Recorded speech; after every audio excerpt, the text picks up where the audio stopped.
All right, so I've had a few clients ask me about my thoughts on ETFs versus mutual funds.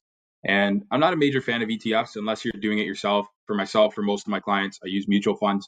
So what I wanted to show here is a side-by-side comparison of an ETF that one of my clients is using, VFE. It's just tracking the S&P 500 against two other U.S. equity mutual funds.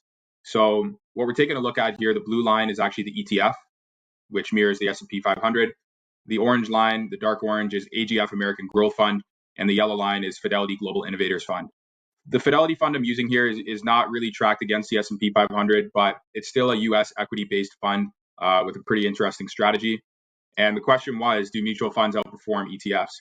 So, one of the common reasons why people are using ETFs is because they're considered to be low cost. So if we take a look at the MER here on the right-hand side, that's signifying the annual cost that you're going to pay for holding the actual investment. For the ETF, you're only going to pay basically 9 basis points for holding that fund per year. For the mutual fund, it's going to be much more higher cost, but you have the benefit of a professional actually managing those investments that are inside of the underlying fund, as opposed to an ETF, which is just exactly mirroring the S&P 500. We can take a look at some of the historical returns. Fidelity Innovators Fund has absolutely crushed it over the past 5 years. Annualized return is just shy of 25%, versus the ETF is just shy of 16%. We can see the 1 year return of that fund is almost 64%, almost double that of the ETF.